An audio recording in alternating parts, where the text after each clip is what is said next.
चरणों में नमन करते हुए और बाबा साहब के सम्मान में उपस्थित हुए सभी का वंदन अभिनंदन करता हूँ, सभी का धन्यवाद करता हूँ।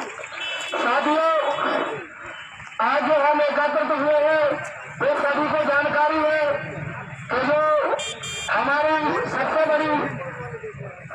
बड़ा जो मंदिर है जिसको संसद कहते हैं, जहाँ कानून बनते हैं, वहाँ पर भारतीय जनता पार्टी के नेतृत्व में जो केंद्र में सरकार चल रही है, उन्हीं के गृह मंत्री के द्वारा बाबा साहब संविधान निर्माता परम पूज्य बाबा साहब के ऊपर जो टिप्पणियां की गई, बाबा साहब का जो अपमान किया गया, वो बर्दाश्त करने लायक नहीं है। क्योंकि उन्होंने कहा है कि अम्बेडकर और अगर वो अम्बेडकर चिल्लाते हैं, तो अगर वो भगवान का नाम लेते हैं तो साथ पीढ़ी स्वर्ग में चले जाते हैं। तो सबसे पहले मैं कहना चाहता हूँ कि गृह मंत्री अमित शाह जी को संसद से इस्तीफा देकर वो स्वर्ग नहीं चले जाना चाहिए, क्योंकि पहले संसद है वो बाबा साहब के संविधान के हिसाब से चलती है। और आज यहाँ हम सभी लोग खड़े हैं, आज अगर हम मान सम्मान स्वाभिमान के साथ चलते हैं तो ये बाबा साहब की बदौलत है। अगर बाबा साहब नहीं होते, बाबा साहब ने संविधान नहीं लिखा होता, तो आज भी हम अपने बाप दादाओं जैसे कचरे के ढेर में खाना ढूंढ रहे होते।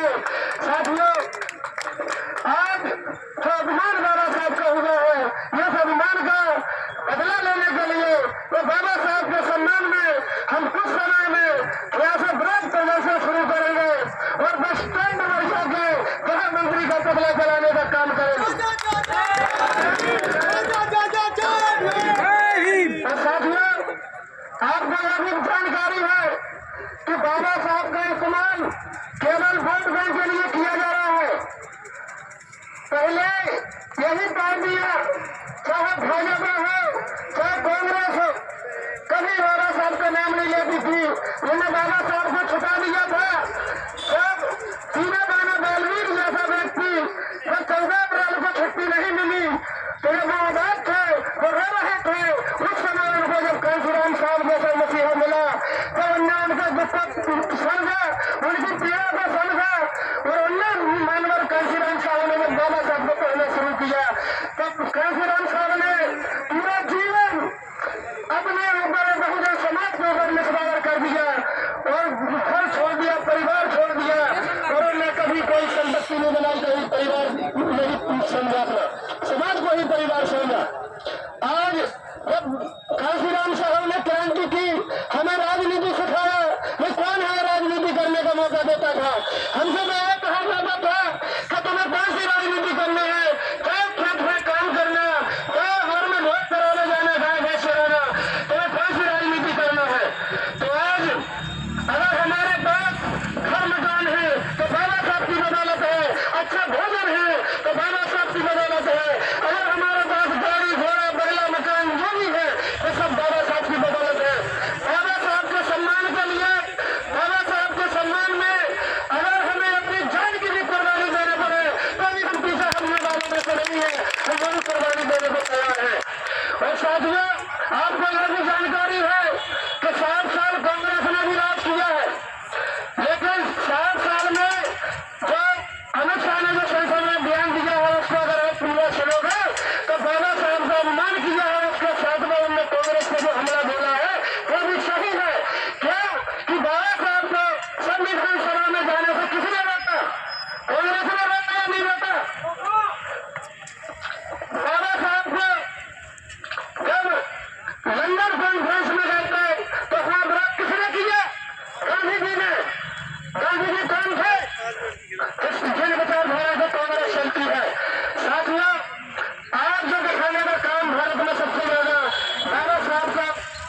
कोई हंगामा नहीं करना है, किसी भी प्रकार की कोई गलतियां नहीं करना है, किसी भी चीज का नुकसान नहीं करना है। हमें संविधान के दायरे में यहाँ से चलना है, कानून के दायरे में चलना है और अपना वोट प्रदर्शन करते हुए और बस स्टैंड पर जाकर और गवर्नमेंट का पुतला जलाने का काम करेंगे। बाबा साहब अमर रहे, बाबा साहब अमर रहे, बाबा साहब अमर रहे।